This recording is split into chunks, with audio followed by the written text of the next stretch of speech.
এমন ভোগান্তি এখন নিত্যদিনের সঙ্গী ঠাকুরগাঁয়ের বালিয়াডাঙ্গি উপজেলার ভানোর ইউনিয়নের বর্মতল, করিয়াকলন্দা, হিন্দুপাড়া সহ আশপাশের কয়েকটি গ্রামের মানুষের। দীর্ঘ এক মাস ধরে সড়ক না থাকায় এভাবেই চলাচল করতে হচ্ছে তাদের। একটু এদিক ওদিক হলেই বিচ্ছে কাপড় চোপড়, পানিতে ডুবে নষ্ট হচ্ছে মোবাইল সহ নিত্য প্রয়োজনীয় জিনিসপত্র। 2-3 বার যাওয়া লাগে, এইভাবে কষ্ট করে যাওয়া লাগে সাইকেল ঘাড়ে করে। এই সমস্যা প্রায় 1 মাস থেকে। পানির নিচে পড়ে যাওয়ার কারণে আমার মোবাইল থেকে আমার কাছে যা কিছু সব পানিতে ভিজে যায়। তারপরে তার 2-3 দিন আগে এখানে আমাদের পাড়ার একটা ছেলে, ও গাড়ি নিয়ে পারাপার হওয়ার সময় গাড়ি একদিকে, ও একদিকে। এই যে ব্রিজটা ভাই ভেঙে গেছে, এই ভাঙার কারণে এই ভোগান্তিটা মানুষের।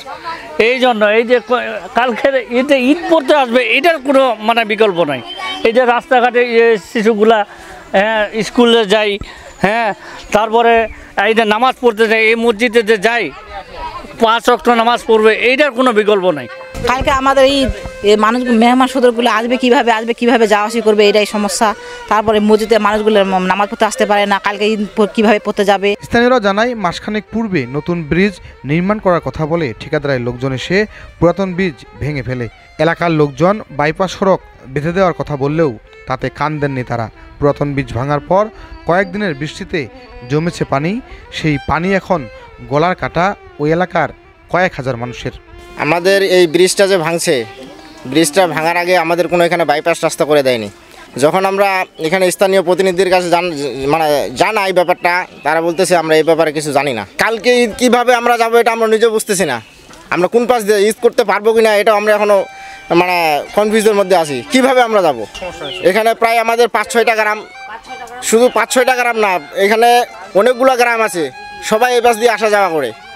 এটা তো আমাদের ধরেন যে এটা আমাদের বর্মতল, ওইদিকে আবার হিন্দু বর্মতল, তারপরে আছে কলন্দা, তারপরে আছে কাজীপাড়া, চালদিঘি, সব মানুষ এই 3-4টা গ্রামের মানুষ এই দিক দিয়ে যায়। ওরা বলতেছে ব্রিজ তোমাদের হয়ে গেছে, তোমাদেরকে ব্রিজ আমরা করে দেব, বাইপাস রাস্তা করে দেন। বলতেছে এখানে তো মাটি কাটার জায়গা বিশেষ ভালো নাই, 2 সাইডের মাটিটা উৎকল দিয়ে বাঁধে দিব রাস্তা, আগে ব্রিজ ভাঙি। ব্রিজ ওরা ভাঙলো, ভাঙার পরে 2 গাড়ি ইট নিয়ে গেল ভাটাতে, পরবর্তী ইটগুলা বিক্রি করে দিল এখানে, রডগুলা ওখানে বাজারে নিয়ে বিক্রি করে দিচ্ছে। এখন কোনো খোঁজখবর নাই, রাস্তা এই পুল ভাঙে চলে গেছে, ব্রিজটা ভাঙে চলে গেছে, চলে যাওয়ার পরে এখন পানি হয়ে গেছে।